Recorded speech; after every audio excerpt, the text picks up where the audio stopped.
My name's Ellen Mayock, and I'm actually from Washington and Lee University, so I'm here at my home institution with the good fortune of doing a FLAVA winter workshop this afternoon. I want to thank all of you who are online, especially since we were canceled or postponed 2 weeks ago because of the snow, so thank you very much for coming back. And basically, the topic of today's workshop is using the target language in meaningful contexts.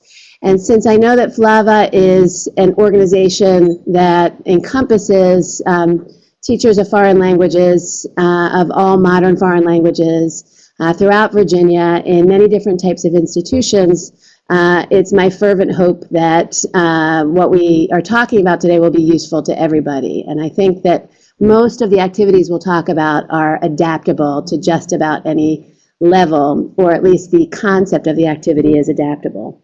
And I also want to say I'm here with my colleagues Arlene Fuentes and Pam St. Clair, who will be discussing with me when we break into groups to have conversations.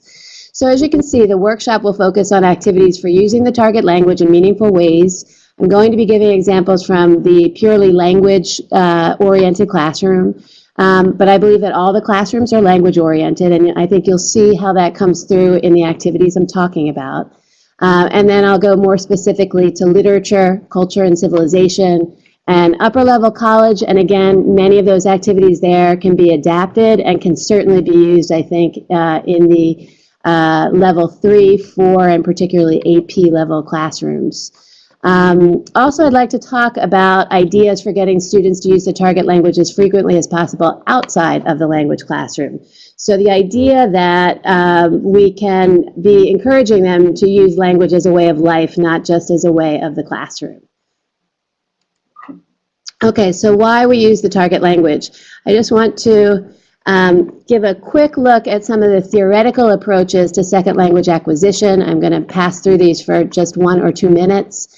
And think a little bit about the ways in which we've been talking about input theory over more than the last 20 years, really the last 30 years. Most of you have probably heard of Stephen Krashen and the question of the natural approach and the idea that more input is always better. And that's part of what we're talking about today, how we are constantly using the target language in the classroom and how that improves our students' receptive and productive abilities.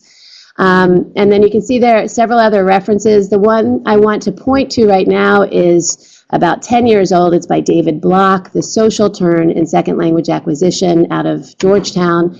And one thing I really like about this approach is that there's still a prioritization of input, but then there's a way in which we can practically be developing beyond input, thinking about what we do with that input, what the interaction is from what the students are hearing, and then what they're producing in what we call, of course, output.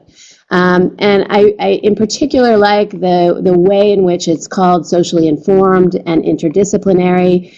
When we talk in a few moments about the ACT-FEL 5 Cs, I think you'll see that this 2003 examination of second language acquisition is very much in line with those ACT-FEL guidelines. And so there's just a little bit of the theoretical background on the very practical points that we'll be covering today. Thanks for the Go Generals. Go Yellow Jackets. So what are the 5 Cs? Let's take first 2 minutes at our home institutions to list the 5 Cs. And then immediately after you've listed them with your groups, please take 5 more minutes to discuss how these 5 Cs are relevant to how we use the target language in our language teaching. Okay, so we'll report back in 6 to 7 minutes. Thanks.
Okay, please, I see we have an excellent response to the 5 Cs from King George High School.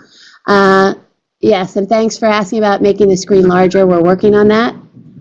And if anybody can be typing in now some of the ideas of how these 5 Cs are relevant to using the target language in the classroom, please go ahead and we'll take a look at what everyone's thinking. It looks like Bethea Garcia is typing now.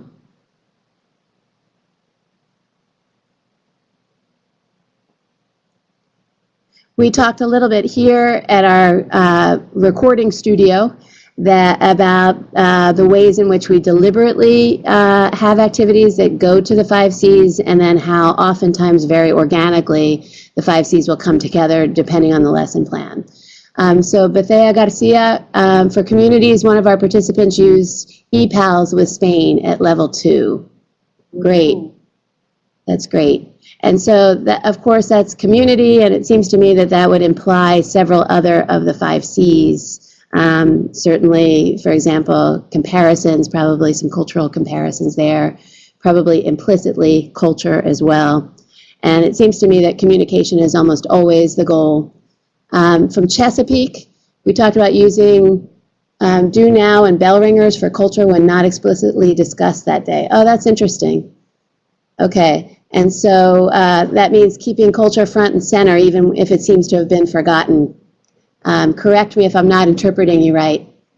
And Bethea says that the communities might be the most challenging of the 5 Cs. I think that's absolutely true, and I think that is very dependent upon the target language, the particular target language, and also more than likely the community itself. Right? So what access you and your students can actually have to the community. And for example, where we are, it's really rural, and sometimes transportation is really an issue. Let's see, make connections with material taught in other classes, right? That's the interdisciplinary part of what we were looking at on the previous slide, that input, interaction, and output, and that interdisciplinary part is really important. And York County using pop songs to teach culture, that's absolutely a great way to go, especially I think with how iPod-oriented our students are, constantly listening to and sharing music. Of course, yes, technology brings the community closer. Here we are doing that very thing here. Yeah, guest speakers. That's a great idea, and that's going to come up actually on a later slide. So I'll shut this conversation down right now, but I think that was a great flurry of ideas and activities, many of which we'll be seeing coming up again. So let me see if I can get my advance arrow going. There we go. And so King George High School got they rang in first with the correct answer, and there's the ACTFL graphic for the 5 Cs. So we should keep those in mind as we progress this afternoon. Now let's take 4 minutes at the satellite locations to discuss ways in which we have our students use the target language from the very first day. So how can we set the tone from the very first day? Any ideas or activities that you already do, you can start typing at any moment and we'll be ready. So let's take just a total of 4 minutes. Thank you.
Okay. Okay, we're back. Thanks, everybody. We see a lot of great suggestions up on the screen, and some of them are parallel to the types of things we've been talking about here.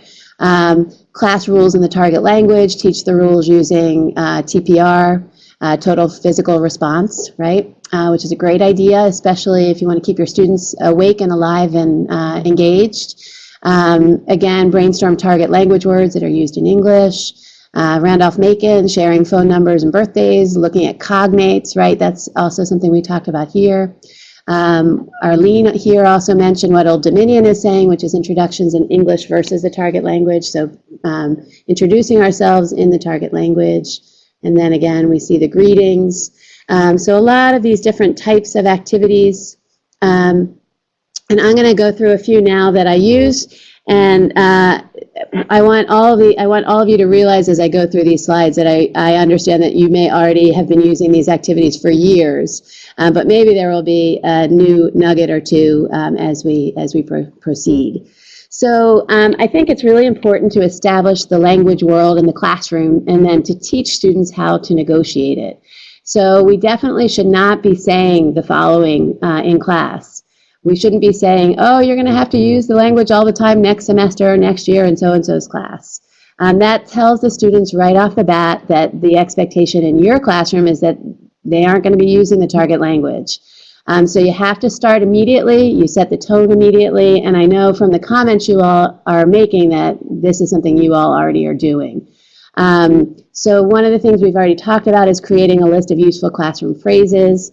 In the target language. The way I do this is I test students on these little phrases and they accumulate, say, 3 or 4 new ones each day. Usually by the end of the first week, they've all been tested on all, and then they know that from there on out, we're using only the target language.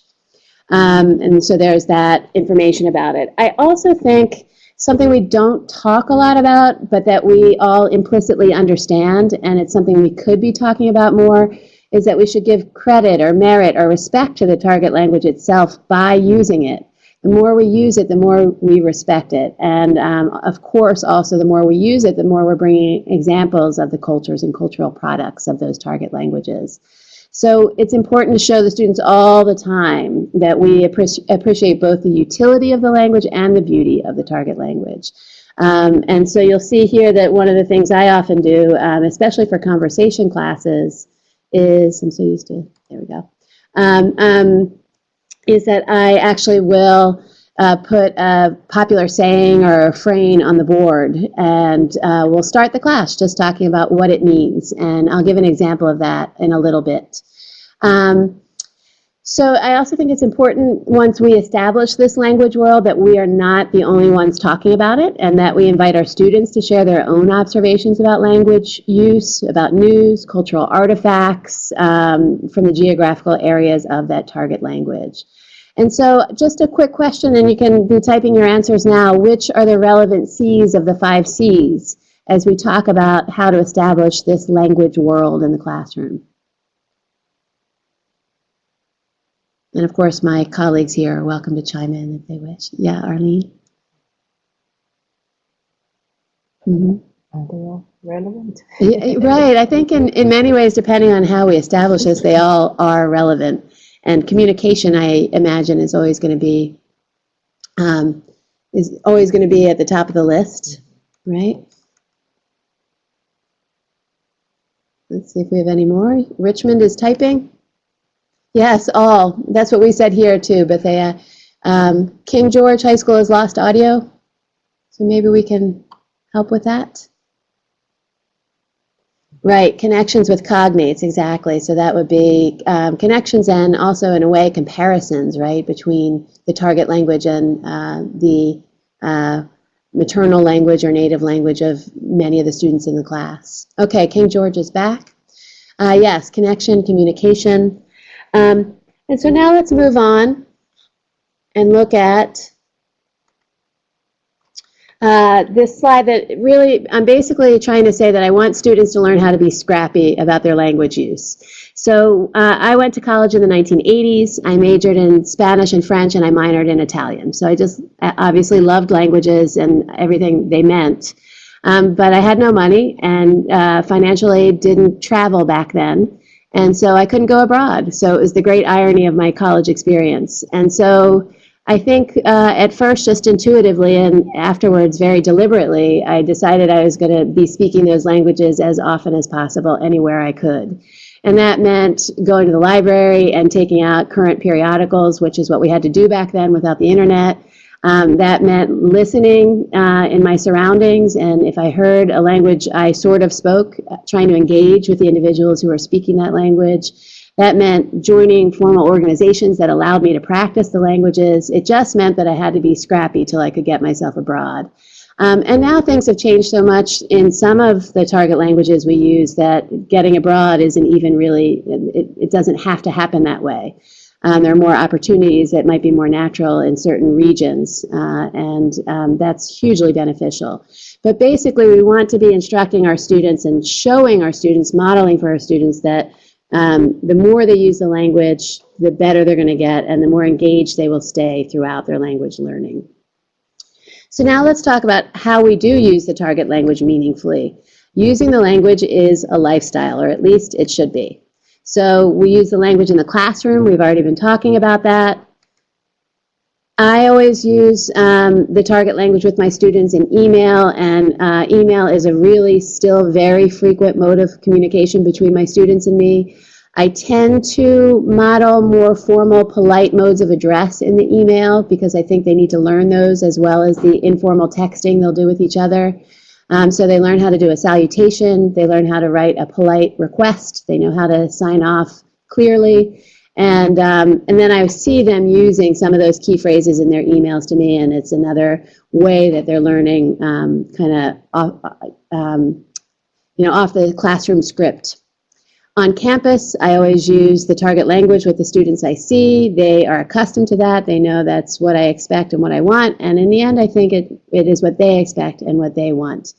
And of course, off campus, for those of us for which this is pertinent, seeing our students around town, at the grocery store, at the movie theater, I think it's still really great if we're saying that we have created a language world and we're sticking to it. So I think that makes the most consistent message from classroom to virtual modes of communication to campus to off campus. So now let's talk more specifically about language classes. Okay, so let's just take maybe 3 to 4 minutes since we started a bit late, but at your satellite locations, please take about 3 or 4 minutes to list your top 3 activities for getting students at the beginning and intermediate levels to use the target language in class. So we're really speaking very specifically about those levels. 3 to 4 minutes, we'll be back.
Okay, we're back on, and some of the conversation we're having here seems to parallel what's on the screen.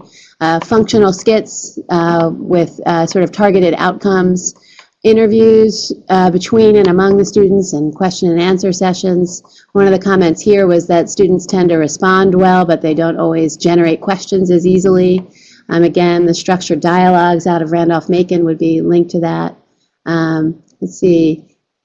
Work in partners, dialogue in the target language using ideas from the vocab, absolutely. The daily questions are great. Right, and I think both asking and answering those questions is really important. Using the pictures or phrases, and of course that's even so much easier now with our access to all the technology. That's a great idea. Information gap activities. And student-to-student activities, those are fantastic ideas. And then, let's see, Bedford, modeling, let's see. Language, interview, writing, speaking, etc. Sharing photos. It looks like we're coming up with a lot of the same types of ideas. Yep. That's what we're saying. Exactly, Bedford. Yes, a lot of the same types of ideas are coming up. So this is great. I think we're very much on the same wavelength. I'm just going to go through a few of the things that I tend to use as go-to activities. You'll see that they parallel exactly what you all are offering. Question and answers based on past and present vocabulary units. I always like to loop the past chapters back in. So the class is serving as a constant review, and no new unit is the only unit we're dealing with.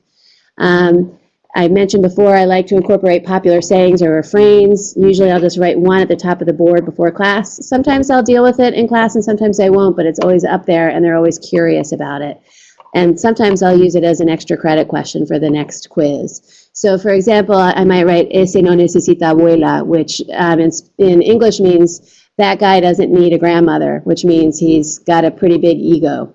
And my students love that kind of expression, and then these expressions they'll be using orally in class and often in their journals, etc., their homework assignments. Let's see.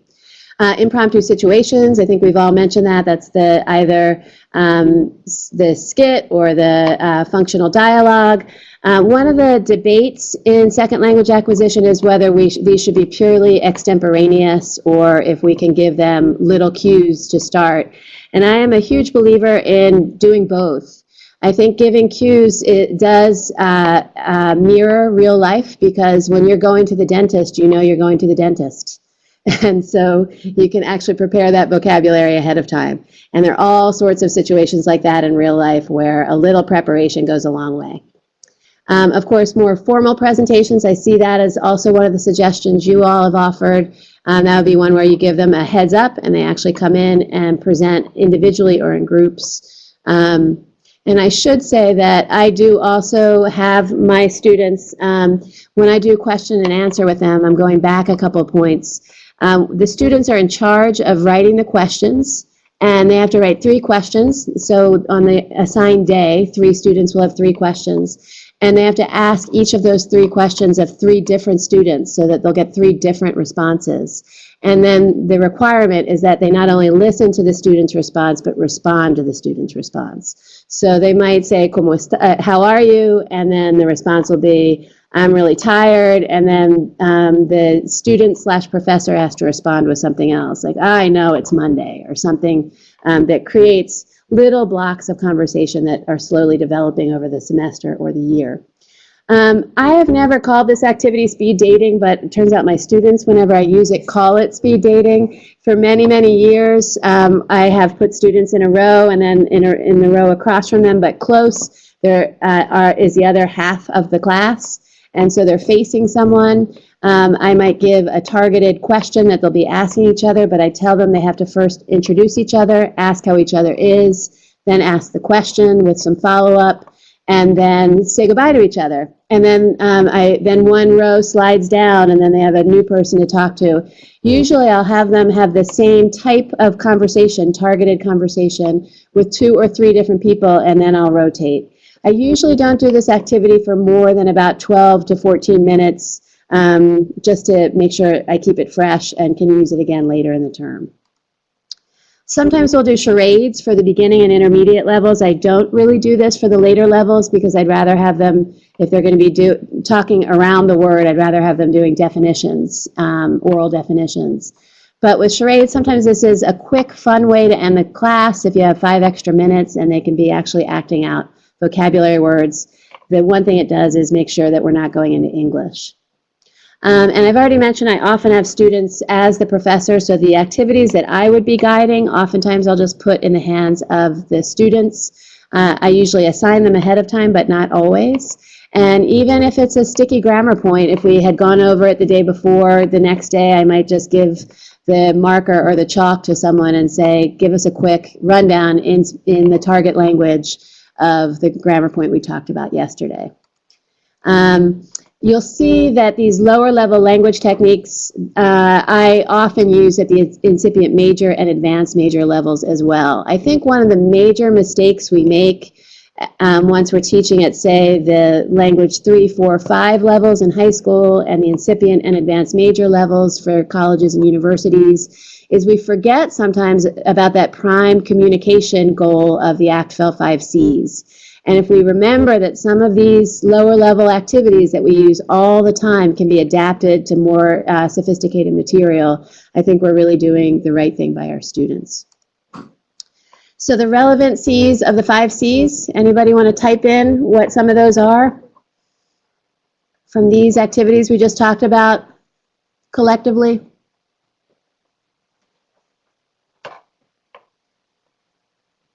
Looks like Bedford County is typing. Bethea Garcia. Kit.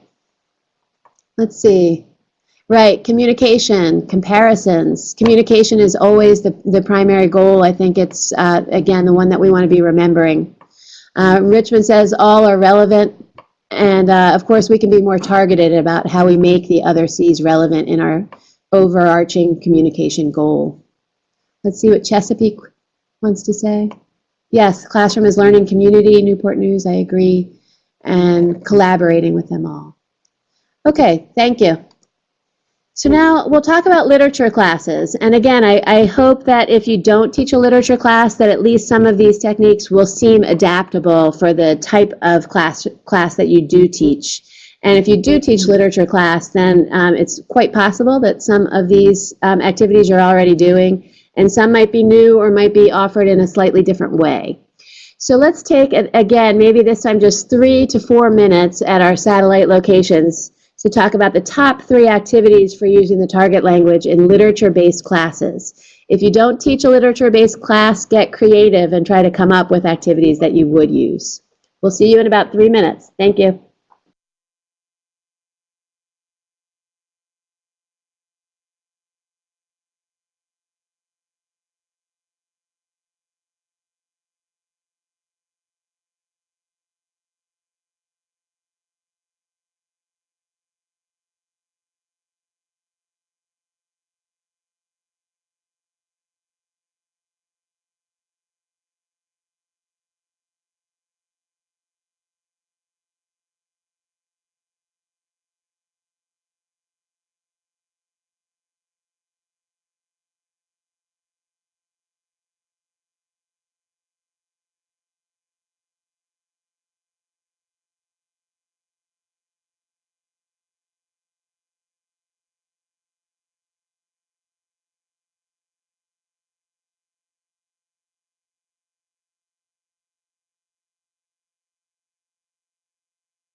Okay, we're back. We are marveling here at the great suggestions that we're reading up on screen, and talking a little bit about what our audience is. So whether the students are really just struggling with plot, or if they're getting to the point where they're able to analyze the text at hand. But these activities look great, and we're talking about how we really like some of the oral components of what you all are talking about, so that the students are both reading and also still producing the language orally. So the reading out loud, the tongue twisters. A lot of you are making good suggestions about activities we would do in an English classroom. So what was it that we saw there? That basically getting clear what the plot is, what the setting is, what the poetic voice is or narrator, depending on the text. King George has told us maybe we can adapt the story to modernize or personalize it. It's a great idea. University of Richmond, write as a character in the text. Again, write, that relates to the personalizing it. Summarize the reading, use the guided questions. Write your own guided questions if you don't have access to ones that you like. Again, that student as professor is always so key because it changes the voice and the center of the classroom. We wanted to ask Randolph-Macon if you all could explain to us a little better what the jigsaw is. We had a sense of it, but we'd like to understand that a little better. Randolph-Macon is responding. And of course, the small group discussions are great, and then the reporting back out to the whole group works really well.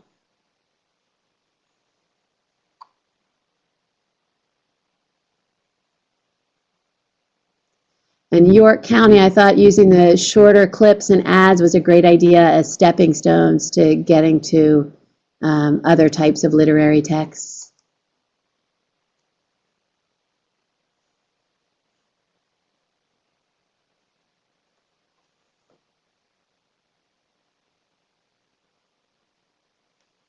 Just giving Randolph-Macon a second to there we go.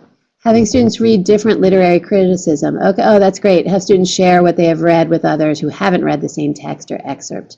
Okay, great. So sometimes we do these things and we don't know there's a really cool term for them. So now I know, jigsaw, and that's fantastic. Thanks, Randolph-Macon. Okay, so let's take a look at some of these again, resonate with what I've got up here on the screen. So no matter what level class I teach, I do always have my students do formal oral presentations. I think it's a skill they need, and it's great for them to be hearing from each other. When I assign oral presentations in my classes, usually the students are in groups of about 3. And what I ask them to do is to create a handout with all the nitty-gritty details. So the brief biography of the author's life, the major works, the isms or the aesthetic tendencies of the author's work, and then any key points to the specific works we're treating in class. All of that goes on the handout, and then they are not allowed to use their handout in class, and they aren't allowed to have the handout be the basis of what they're doing. So that just gets handed out, and then what they do is give a very lively, creative presentation in class. And you can see that some of the activities recall what the suggestions you all are making on the screen. They'll do sometimes interview programs with the author. They'll do courtroom trials maybe with the characters in the work. Sometimes they'll put characters and or the author on the psychoanalyst's couch. These are always hilarious. They'll create games. You know, one of the favorite ones among my students is Jeopardy, but they've done many types of games. Or they'll actually do a game show where they're pretending to be doing the game and getting information across in that way. They've created a lot of videos of late. I think we really are in a generation of students who have access to making videos with ease and like doing it, and sometimes it brings out the most creative from them.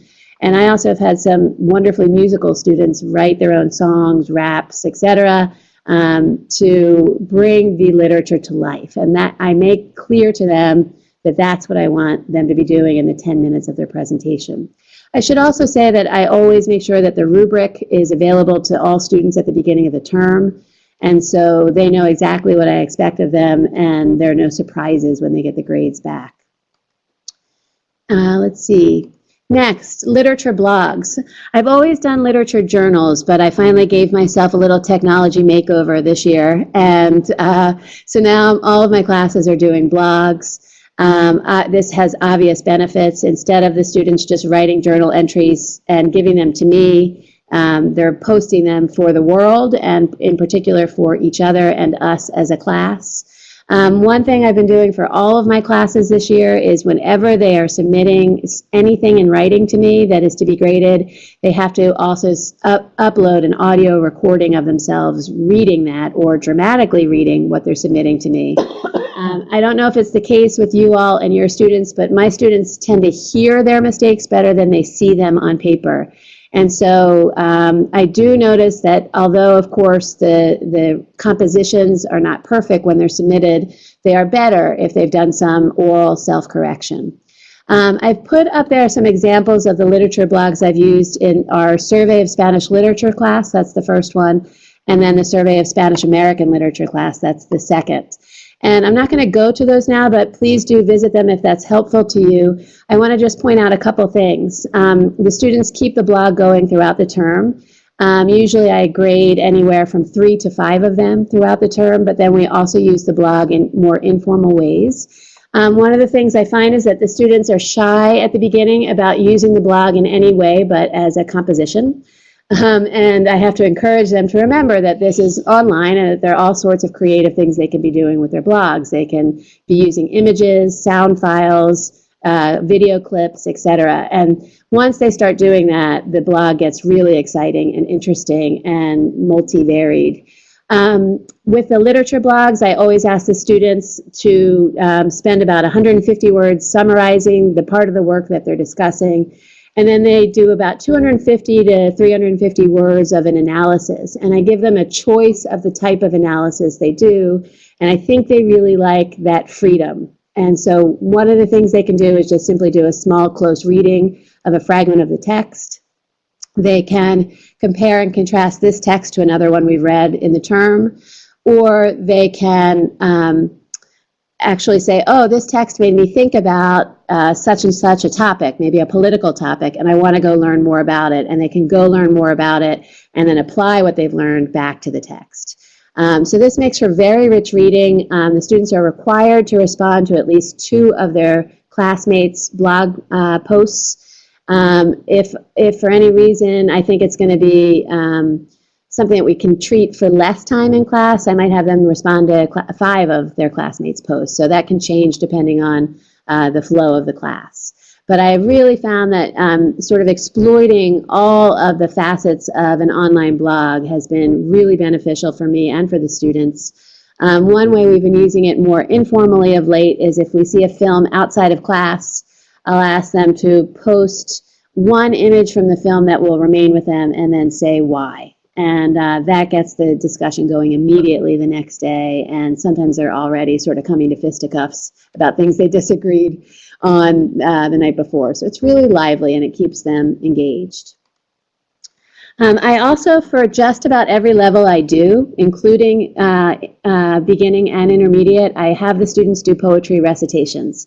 This is really old school. I recognize that. But one of the things I like about it after now 26 years of doing this is that I believe that it gives students a poem that they can own in the target language that will always be theirs. We have to remember most of our students are younger than we are and their memories are better.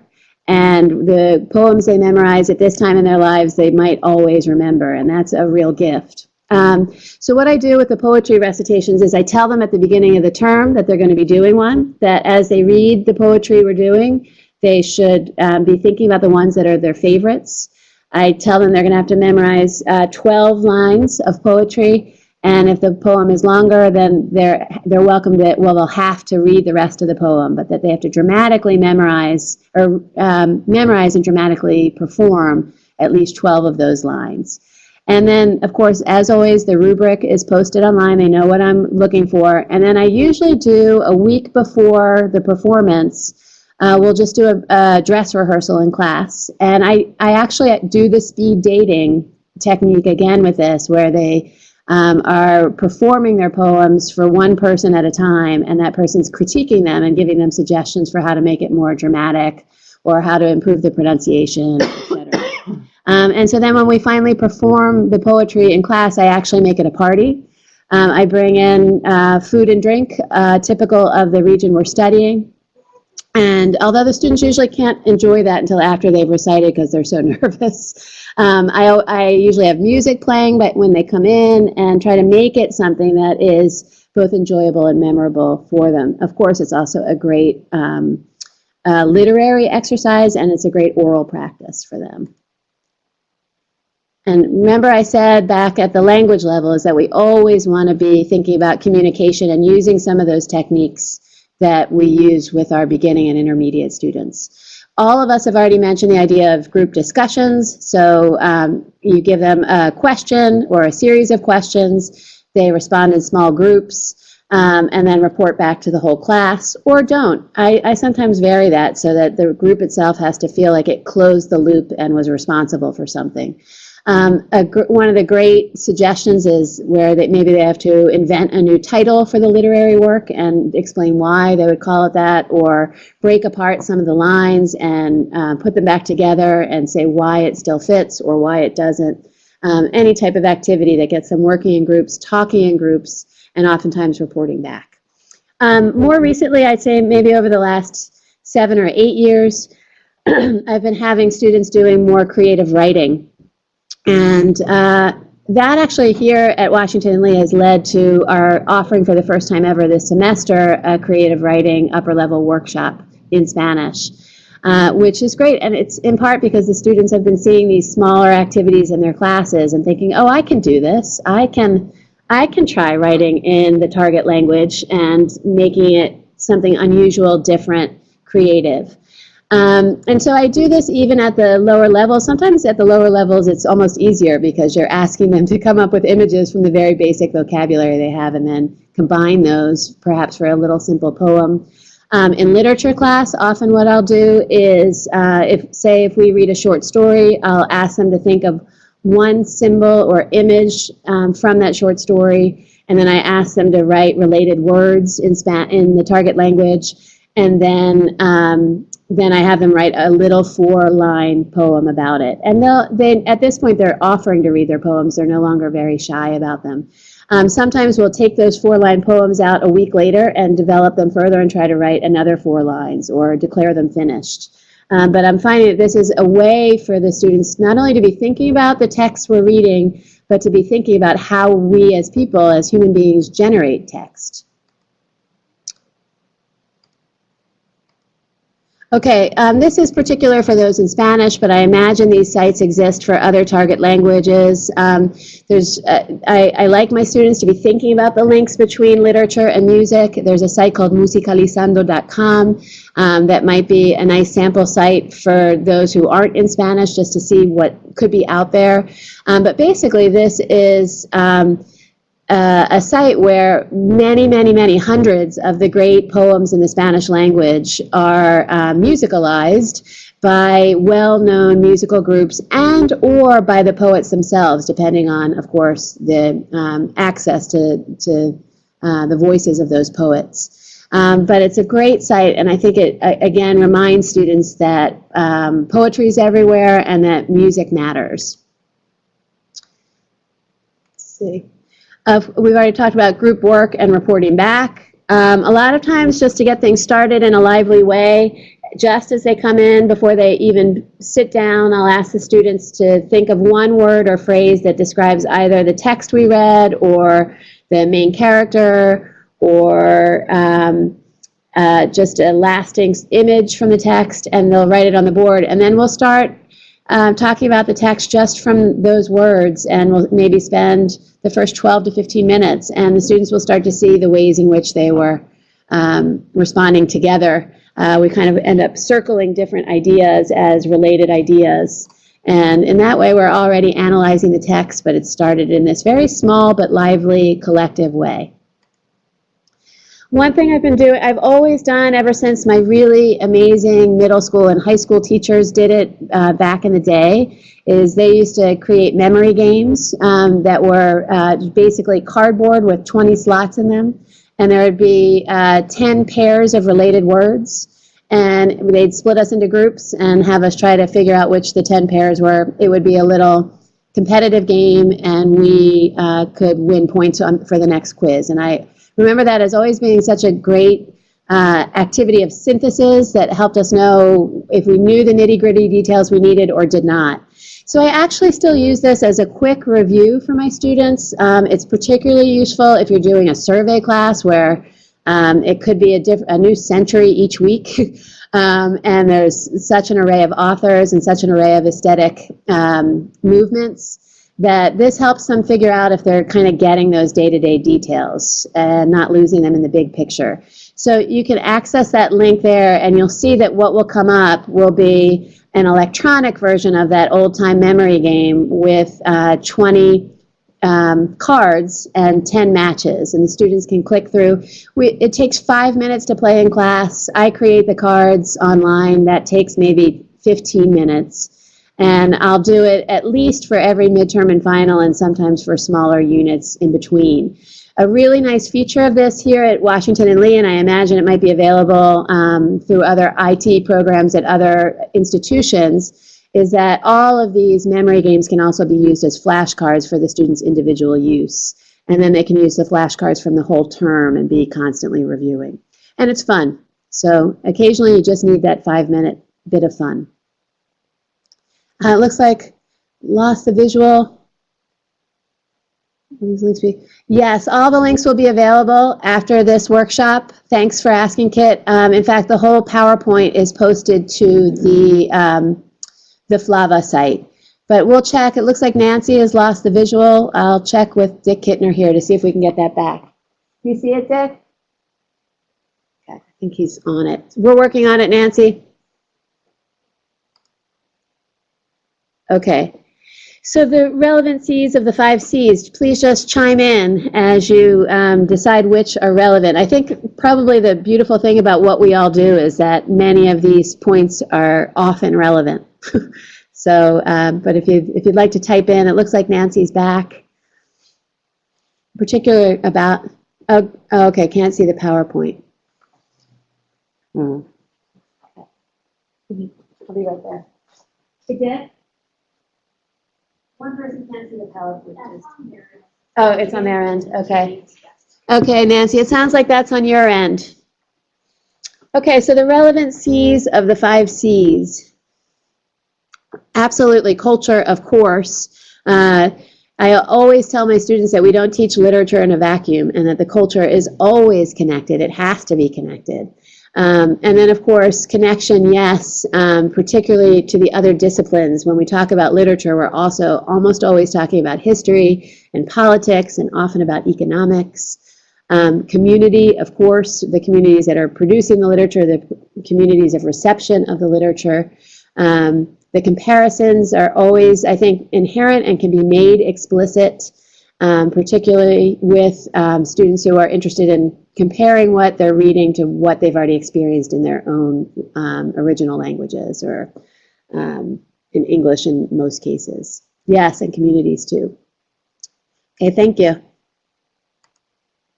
So here, again, to respond to that question about the links, these links will be available, and so will the whole PowerPoint afterwards. And in fact, we were going to create a handout with all of your suggestions live today so that people can bring those home. Okay, so you see the links there. Those are to the Spanish Literature Survey class and the Spanish American Literature Survey class, in case those are helpful for parameters and what have you. Also, if anybody is interested afterwards, I'm more than happy to share the rubrics that I use, which I've finally gotten really organized about those, and it has streamlined my grading for me and for the students' reception of it. So let's talk now. Yeah, okay, Richmond, I definitely will share. Thanks.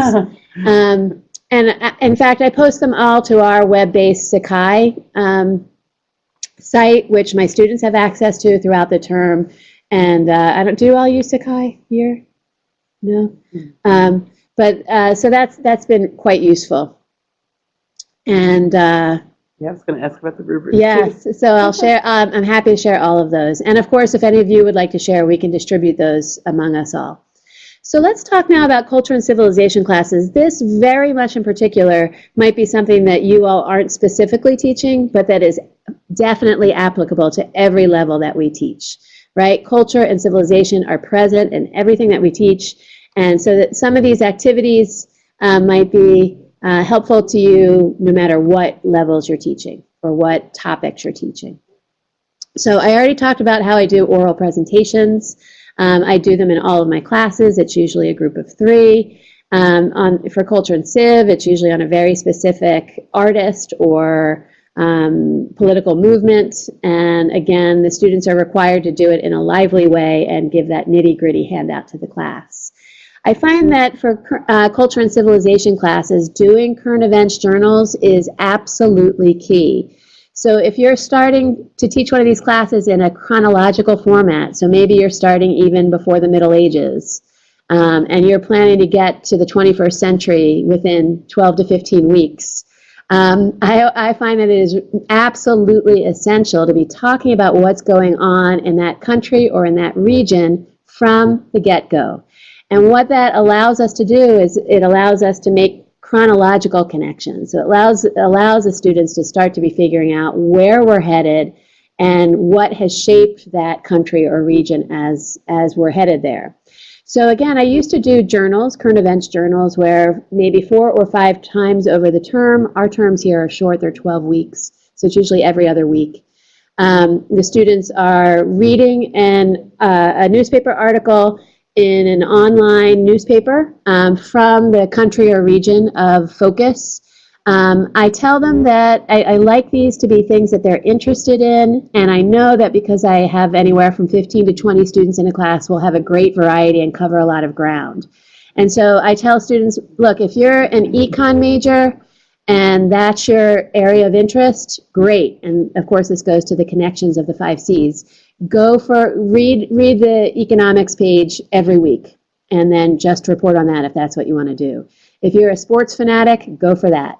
If you are way into global politics, go for that.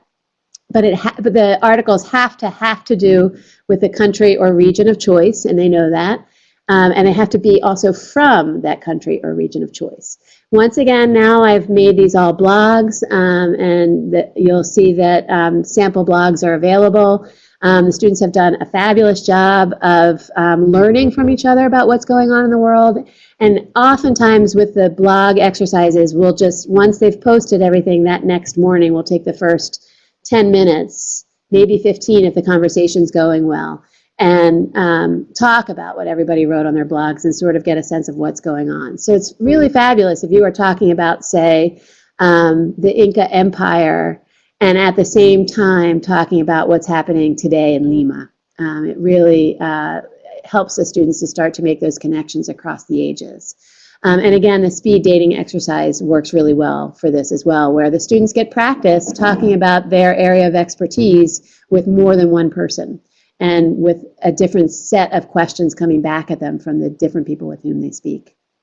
So yes, in Bethea, in my classes, the students always use the target language, whether they're writing about literature or culture, whether they're writing about their lives in their journals, it's always the target language. Yes, Newport News. Great idea. I've always thought that BBC does an amazing job covering the Spanish-speaking world, and the videos and audios are excellent, so thanks for that suggestion. I use El País also all the time, and I will add that their style guide is really useful. There's an El País style guide, so if you need like a grammar and style guide for your students, I highly recommend that. And also the Fundeo, I think it's called, is excellent.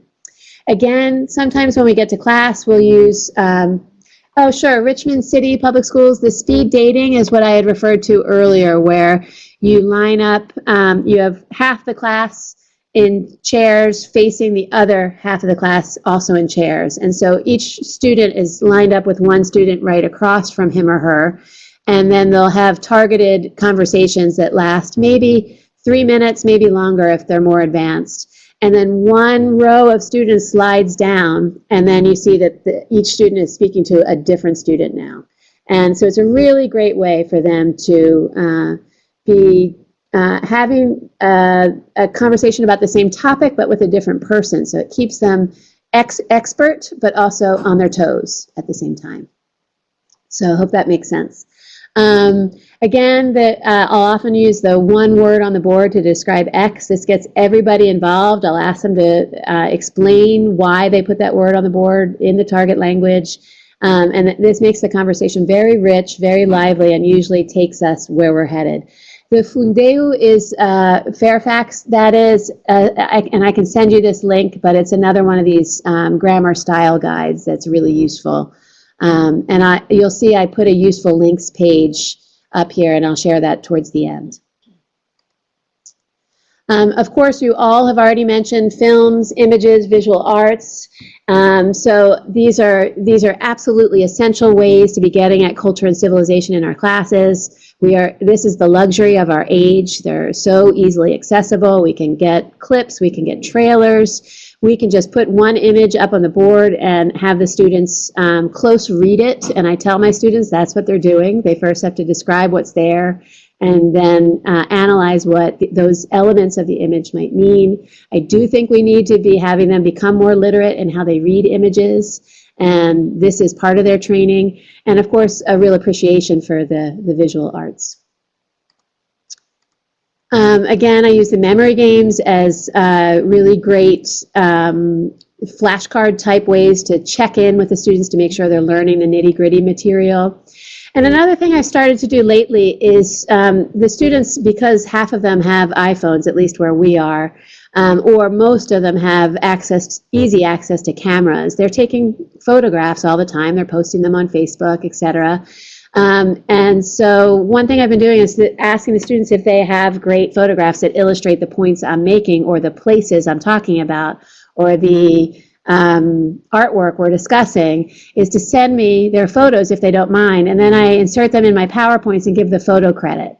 And what's been so nice is that this allows the students to see who has been where and how they can be talking to them about those experiences. And that really is both a great mode of communication and a great way to connect across disciplines and across individuals. And I think the students end up feeling kind of proud. So now I don't even have to ask for the photo image, for the photo inserts. The students just send them to me, and then they see their names appearing on my PowerPoints. There's a sample syllabus for that's the Spanish Culture and Civ course, in case that's helpful. Even though we're talking about all the target languages here, I do think that those of you who are not in Spanish might find that some of the ways these activities are framed in the syllabi can be helpful. So the relevant C's of the 5 C's, we've already mentioned some live. And yes, thanks Newport News, those are great suggestions. The YouTube videos, the Google Maps, that of course gets us more into the digital humanities, which we all can be more attuned to and are very specifically helpful to our discipline. Right, country projects are great, and there can be great variety across most of our languages. King George, you are the king of the 5 C's. So yes, University of Richmond, great idea. Yes, negotiations, debates, those same techniques we were talking about in the literature classes we can be using here in the Culture and Civ, and also really at sort of the business language classes that we teach, and many of these can be adapted to the principiante, the beginning and intermediate classes that we teach. Thanks for this great feedback, everybody. We'll make sure we share. Yes, of course, connection is major in that communication. And now I'll talk about upper level classes. And again, as I've said throughout, even if you're not teaching an upper level class, many of these activities might be adaptable to classes that you do teach. And in some ways, this also might give some ideas about curriculum design, things that we can be thinking about in terms of curriculum that expand what we do, that appeal to students of the 21st century, that lend coherence to our programs and programs across our campuses or across our schools. And so I do think that when we talk about these upper level courses, maybe we should be focused on the question of curriculum. So let's take 4 to 5 minutes at our home locations and describe the objectives and content of any upper level courses we teach in the target language. If you don't teach an upper level course, think about what you would do if you were. What would be the title of the course and why, and how would you go about teaching it? So 4 to 5 minutes and we'll come right back. Thank you.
Okay, we're back.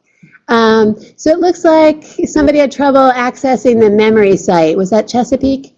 So that was created here at W&L, and I'll talk to our IT folks and see if we can't get that opened up so that you can see what that looks like. And if we have a little time at the end, we'll just pull it up here on the screen and I'll show you what the memory game looks like. It takes a minute or two for it to load, but it might be worth it for you to just see what it's like. So thanks, Chesapeake, for letting us know. And then let's look and see it. Okay, so some examples of these higher upper level courses. A business class, right? Learning how to interview. Arlene here was talking about teaching a medical Spanish class. And then Pam mentioned that there's now a medical Spanish iPad app. So I think that's a good reminder to us that we should be checking to see what other developments there have been. Either ways, we can actively use those apps with our students in class or be using them as assignments or supplements to what we're doing. Right, so let's see, real situations in the airport, the hospital, pictures, stories, exactly. anything to make the upper level more alive. So thanks, Kit. University of Richmond, right, being in Italy and in Italian, right, talking about specific places, seminars on specific literary topics, that's wonderful. And of course, if you can take the students on the road, even better. Old Dominion personal letters, character traits, talent skills, right, that complements really well the comment we just had about how to make the business class alive and how to make it replicate real needs for the students as they start to try to make their way in the business world, right? Responding to authentic dialogues based on a topic, absolutely. In fact, this example again is for, it's really Spanish-based, but there may be other resources out there like it. Ohio State University has a site, I think it's called Dialectos, and Terrell Morgan has traveled much of Latin America interviewing people, and he's uploaded those interviews, and they're all transcribed.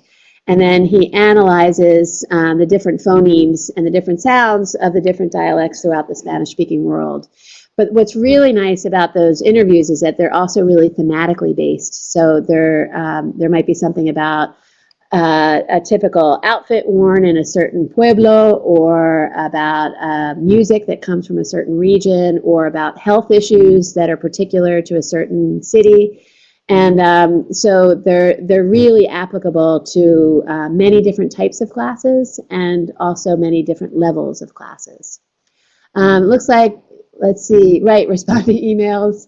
York County Schools, our high school level 4s are investigating world problems as well as practical small-scale solutions. That's fabulous. That's a great way to go, to make the students know they're using the target language in a really immediately applicable way.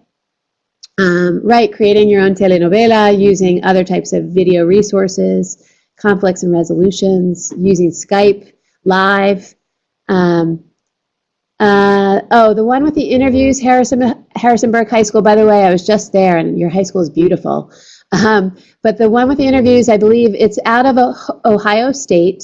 The person in charge of the site is Terrell Morgan, and the site, I think it's called dialectososu.edu, but look up Dialectos Ohio State, and you should be able to find it.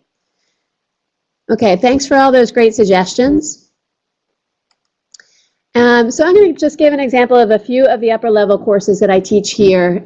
These are always works in progress. For us, we have a rubric which allows us to, it's a topics course which allows us to experiment before it goes into the regular curriculum. It's a really fun way to just check out a course before it becomes permanent. Over the course of my years here, many of the courses have become permanent, but some I've done once and decided, nope, I don't think that was what I was after. And because we only teach these upper level courses usually once a year at the most, you have to pick and choose carefully and have topics that are appealing, that are useful, coherent in the curriculum. And also in my realm, and I think for many of you too, you want it to be something that might be related to topics you personally are working on, and that makes the classroom also livelier for everybody.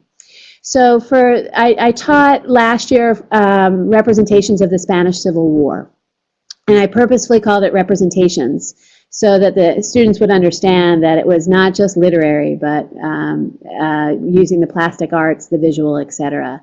There was a suggestion earlier that was a great suggestion that I think came from the jigsaw idea, and I do that as well. I have, I'll put students in groups of 2 or 3, and they have to become theoretical experts on a topic. It might be the theorization of silence and memory. It might be on non-places. It might be on historical memory. So they'll read a pretty complicated theoretical piece on this one topic, and without the other students having read on it, they have to report back and make it understandable to those students. And then everybody in the class has to be able to use that theoretical piece and apply it to the text that we're treating in class. And so I have found that this has been great, because then those 3 students who present on that one topic can actually use that theoretical approach as an anchor for the whole class, for the extension of the 12 weeks. And it also it ups the ante. It makes them more sophisticated students as they're having to not only understand it, but make others understand as they go. I often will post an image on our website or blog site the night before class or 2 nights before class, and then the students have to respond to that image, and then as soon as we're in class, that's the first image that we're showing. One example here is the posters of the Spanish Civil War, which are so many-splendored and so politically oriented, and so coming from at least 8 different parties, political parties. And so the students are starting to get the idea of the complexity of the representations of the Spanish Civil War. And also, again, it's that sort of visual literacy that we're looking for. We've all talked about informal group dialogues to generate initial discussion of a literary work or film. It's a great way to go. At the upper level, I try to make sure I'm always asking the students what they thought of the work. I want them to be allowed to have an opinion again. Because sometimes we take away their opinion as we're focusing on analysis. And once we get to the top level, I want them to have an informed opinion. And a lot of times these informal group dialogues can generate that. And one thing I often do too is the literary translation of segments of works. This helps with that comparison, that linguistic comparison piece of the 5 C's. I find that the students, once they have to sort of wear these words by translating them into their own languages, they end up understanding them better. And of course, as Arlene had mentioned earlier, if we have a difficult plot just to wade through, this can help. It can help some of the students who might be a little further behind. My students often do theatrical performances. We've all talked about that. My students have actually performed La Casa de Bernarda Alba for a group over at VMI. And so that had all sorts of really interesting sharing pieces to it, where they actually had to memorize their lines, come up with the costumes, become directors, use video elements, sometimes use the poster elements, but bring it all together and then know that they're responsible for performing for someone else. That's the big piece of it. And of course, that also is communities. We should be taking advantage of those institutions that are near us and sharing with them. I think that makes that language everywhere idea more palpable for us and for our students. I give creative writing assignments. They count. The 4 big things my students write in this class, 1.5 of the 4 big things are creative writing. So the students know I mean business. And it might be that they've read a novel and they need to write a short screenplay from the novel or a 10-minute play. They might have read a short story and they're going to write a series of 6 poems about it. But they're going to be doing something in terms of creative writing. And I do have, again, I have rubrics for all of this that I will share. But I'm absolutely positive that this is what has given rise to the students' interest in having a creative writing workshop. Is now that they've been required to do it, they want to do it. Here's the sample syllabus for the Spanish Civil War. Again, this will still be available on the whole PowerPoint on the FLAVA site afterwards. And I think we can skip here the relevant C's of the 5 C's because we're all very fluent in the 5 C's at this point. And we'll move on to now a Spanish 392 course. The numbers don't really matter. This for us is the most advanced of our majors. ESOL stands for English for Speakers of Other Languages. It is a volunteer organization here at Washington and Lee. Our students, we have about 100 students in the organization, and they teach English in the community. They also translate documents, often from English to Spanish, English to Chinese. We've had English to Russian, English to French, and even to Vietnamese. And they also serve as interpreters where possible in the community. So we created a course that is linked to this volunteer organization. You can hear the 5 C's coming out as I talk about these elements of the course. But I do want to ask you all, what would be some of the disadvantages of having a translation-based course? This 392 is called Advanced Grammar and Translation. It requires that the students work in the community, and sometimes the community work is a group translation project. For example, the Rockbridge Area Hospice had an over 200-page manual that we translated to Spanish. The students got to translate in just that manual alone. There were legal documents, medical documents, spiritual documents, social work documents, personal documents, regular old forms. And we also met all of the staff at the hospice and some of the patients, so that it wasn't just generating paper, but also creating real human connections. But I want to return to the question, what are the possible disadvantages when we're talking about the target language of a translation-based course? Anybody have any thoughts on that? Looks like Newport News and Bethea are typing.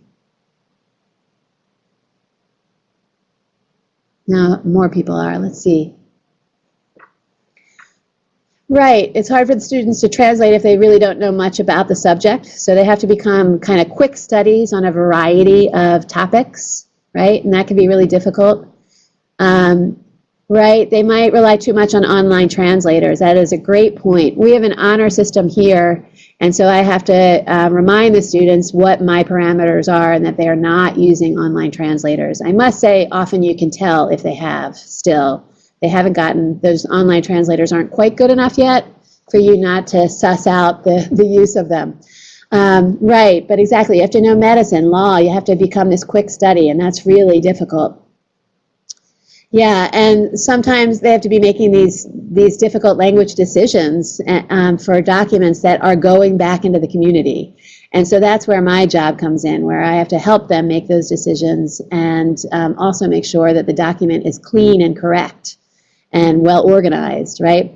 And it sounds like a lot of you are having the same concerns, this really specialized vocabulary, it's not that spontaneous, right? And of course, we're using more English, right? And that can be a real drawback. And in a translation-based course, you do use more English because that's part of what you're talking about. So you have to decide where it fits in your curriculum, if it fits in your curriculum. For us, the saving grace of a course like this is what they're hearing in English in the classroom, they're using in Spanish outside the classroom in the community. So for me, that trade-off is totally worth it, but it is a decision you have to make. You'll see when I give you this website that the useful links page, the enlaces útiles, is really quite useful. I've gotten a lot of hits on it, and a lot of people have asked me about it. This is now the one for this course is the one I use for almost all my courses. So I'll recommend that in case you're looking for more links, especially about demographics of Latinos in the U.S. and organizations for Latinos in the U.S. Again, community involvement here is huge. There's the sample syllabus. Excuse me. And we'll be teaching this course again next year. Okay, I'm going to continue on to talk about the creative writing workshop. We're offering that at this very moment for the first time ever. So we've been at it for about 7 or 8 weeks. There are 3 units to this creative writing workshop. Because it's the first one we're offering in Spanish, I wanted to give the students exposure to 3 genres. So we started with drama, now we're in our poetry unit, and we'll end with a short story. I'm fortunate in that the students have already had this survey of Spanish and Spanish American Lit classes, so they've read a lot throughout our curriculum. We do a lot of reading in this course as well. I use an anthology in Spanish language. I find that most of the textbooks written on creative writing are written in English for English-speaking audiences, so it's been a lot of work to try to adapt those good exercises into Spanish and to create new rubrics from nothing or from little in Spanish. But I do use translations at the beginning of each unit because the students are familiar with this. And so I'll assign them a choice of texts. For example, for the drama unit, I assigned short plays, and they could choose among 3. And they had to choose a segment and translate 750 words of that. And then we actually workshopped the translations in class so that they could start to get a sense of dialogue, pace, character, setting, image, sustaining the theme, etc. And then they're applying all of those same techniques as they attempt to start writing their own works. I already mentioned having to adapt the textbook. That's one of the drawbacks. We do workshop critiques. It's all in Spanish. And part of it is teaching the students how to be kind to one another in Spanish. And while at the same time having a real critical eye. And I'll say now that we're 7 or 8 weeks in, they've gotten much better at it. This is something you can practice and get better at. All of us can, we know that. And it's really great because this is live, it's in Spanish, and the students are doing all the talking. When we workshop a student's creative work, I always ask that student to first give an artist statement on his or her work. And that gives the other students a way in and an understanding of what the motivation was, and I think makes the work more useful. We don't always workshop every single work of every student, so we also do silent critiques, and those are posted on our website, and the students actually have to write in Spanish their impressions of the other students' works that weren't live workshopped. That's a really terrible verb, isn't it, workshopped? So the use of Sakai, which for us is this web-based storage system, very like Dropbox, is key. Again, I mentioned earlier in the presentation that I think it's really important to be having the students doing recordings of their work as a form of revision. This was particularly fun for the dramatic pieces. Of course, they lend themselves to that. And the students are all going to be required to do a public performance of one of their chosen works, and they can bring friends in to help them. They can use any types of multimedia they want, and these little mini recordings are helping them prepare for that end of semester performance. Let's see, do you have best practices to share for peer editing and critiques? Oh yes, Randolph-Macon, I do, and what I will do is, again, I can share those documents. I have suggestions for the students, so we always start with positive comments and praises, and then we try to go through either line by line or piece by piece in terms, it depends on the genre, and just give constructive suggestions.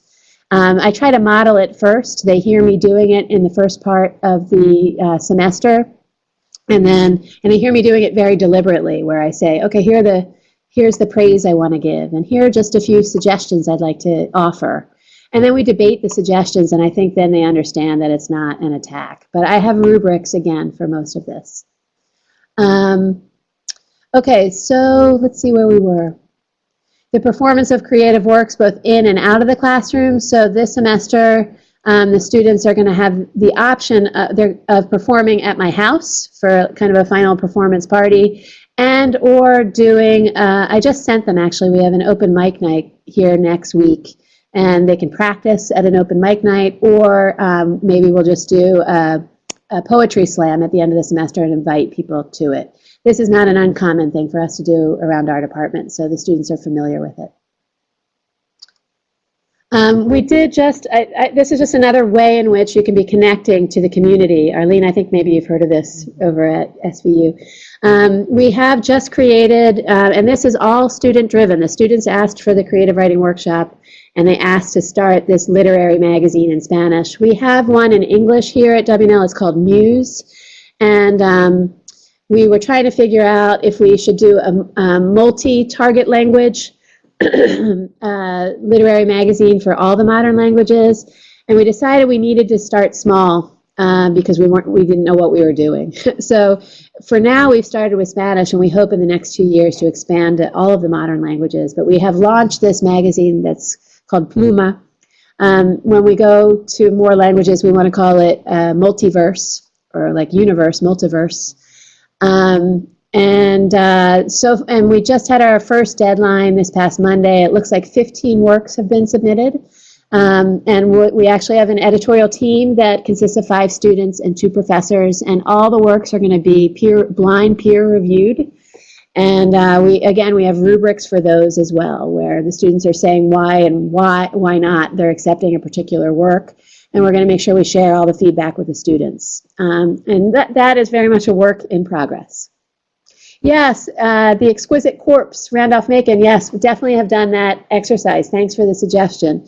Where you give a prompt or two, and then one student writes the first part of, say, the story or the poem, and then passes the paper over to the next, or you do it live on screen. But yeah, the exquisite corpse is an excellent activity. Thanks, Randolph-Macon.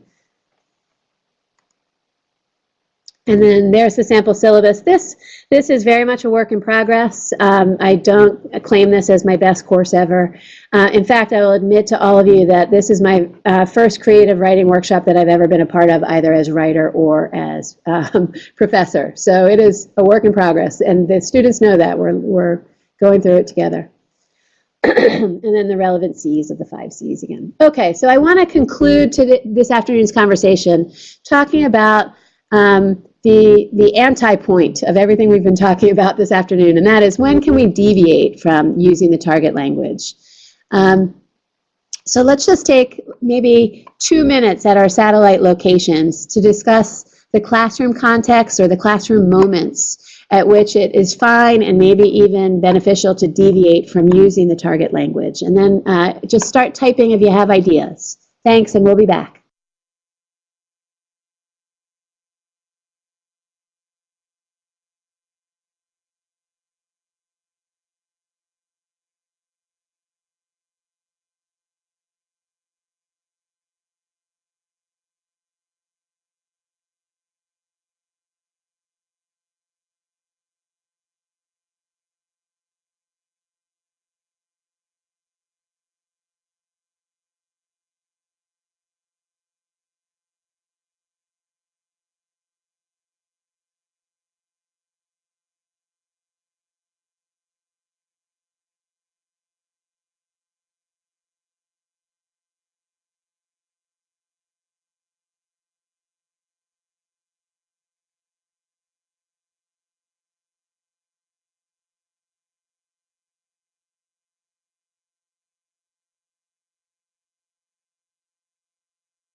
Hello, welcome back.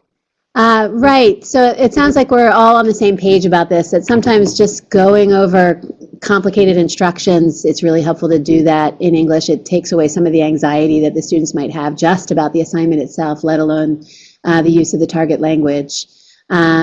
Sometimes if it's, Arlene, what did you say when they're just absolutely lost and you know it? And I think Newport News, you said, when all else fails. I think that's the same thing. It's a great line. And then let's see. Yeah, point out an English phrase or word used by native speakers of the target language, use this to discuss why English. So this, Randolph Make is making a really great point about that comparison element, that linguistic comparison element. And then also it can be about language selection, right? Right, to address behavior issues, absolutely. And then some cultural aspects, right, absolutely. Sometimes you just have to, you want to get real material put forward that might be impeded by your use of that target language at a given moment. So, right, exactly. These are really good points. And in particular, Pam here, and I see mentioned up on the screen, if it's this really sort of advanced, complex grammar point, that also requires some explanation of how it's used differently in English. You'll want to go into English for that. So here are some of the items that I put on my list, right? So to address or clarify a complex issue, to clarify instructions for assignments and exams. Looks like we covered most of these. We didn't talk about cracking an occasional joke, but I sometimes want to be funny, and sometimes my students don't have the level to get the joke, or it's a much more of a cultural joke. And so I think it's legit occasionally just to let it fly in English. And then sometimes, and I think this came up, you want to address a more serious issue that has arisen in the class or on campus, and you want to give it that sort of gravitas of knowing that everyone in the class is listening and understanding and can be full participants in the conversation.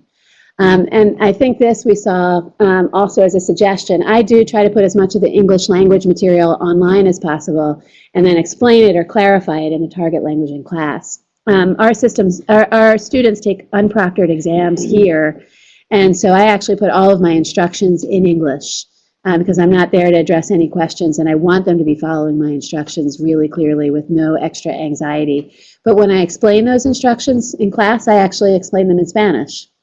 And so it kind of gets them both ways.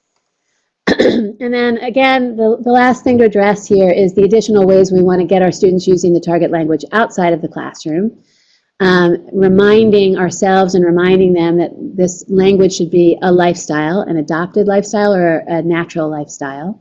I'm going to skip our discussion because we are at the 5:54 mark. And I want us to be able to end by 6. But I'll just give a few suggestions I have here. Of course, language clubs, very common in most of our middle schools, high schools, colleges, and universities. Really useful optional activities. I know some of our classes here say that you must participate in an X number of activities per semester, and they track those. That's a smart way to do it as well. We actually have a Spanish house here on campus, and so that offers students the possibility of living and speaking in Spanish, especially if they're headed to a study abroad experience or back from one. And I think that second point is really important, so that they have a place to be to use those beautiful language skills they've just gotten abroad. We do have an annual poetry night here. It's for all of Romance languages with microphone, coffee, cookies, fruit, usually an invited poet or two. And the students participate completely voluntarily. This past year, we had a student sing her Italian aria. She was an Italian 101 student who sang, and it was amazing. And we give out little prizes, and of course the prizes are, ta-da, target language books of poetry. Who doesn't want that? So anyway, it's a nice way to bring your department together, the community together, and celebrate these cultural products of the places we love. We've all talked today about visiting speakers. It's another great way to be using the target language in a different setting and also, again, to bring people together. ESOL, I talked about earlier, that's one of our volunteer organizations. There's the link to its rather simple page, but a page nonetheless. And the new literary magazine is another way to get students thinking about creative ways to use the language outside of the classroom. In office hours or in your classrooms before and after school, if you can have it feel like a place of that target language, even better. We organize soccer games. Sometimes the Spanish will play against the German. Each team keeps its own language. That's the Middlebury style. That's really fun. And right, the Tertulia, thanks Kit from Oscar Smith High School.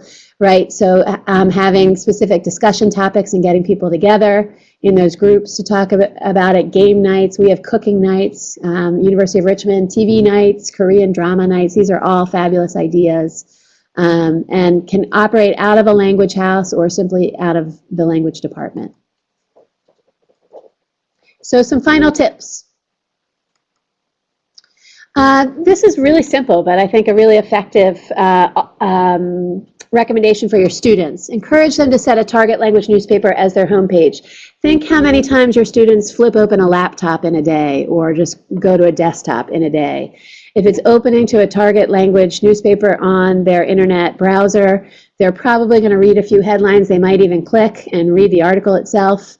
They're going to be probably at least passively picking up some vocabulary from even the ads and images. It's a great way to get them feeling like they have their own newspaper in the target language. Tell students to do a part of their language homework out loud each and every day. I think students sometimes forget that they can get better on their own. And so whether it's reading a little piece of the literature that they're reading for that night, reading it out loud, or just little grammar exercises and reading the sentences to themselves, this gets them used to hearing their own voices in the target language. And one of the suggestions I give to my students is that they read their class notes, their notes from that day's class, out loud in the evening. And that way they've reviewed what happened in class, they can write questions about anything they didn't understand, and they also got that extra oral practice. And here are my thank yous. So thanks to all of you for being here this afternoon, as well as for coming back 2 weeks later. And thanks to my colleagues here, Arlene and to Pam, for being here for the whole 2 hours. Thank you very much to Dr. Dick Kittner for inviting me to be here today, and also for organizing the whole workshop series, and to Deirdre Tobin for being a technical assistant. Thank you to FLAVA for sponsoring the series, and particularly for this one. And I want to thank Washington and Lee student Jean Turlington, who worked with me on this presentation and who is a big leader in the ESOL organization in general. So those are my many thank yous. So if you all, thanks for your kind words, and thanks for being here. Please stay tuned, because we want to share all the tips and ideas you guys gave, and the ones that we generated here. And we'll try to figure out a way to get you onto that memory site as well. Thanks so much. Have a good evening.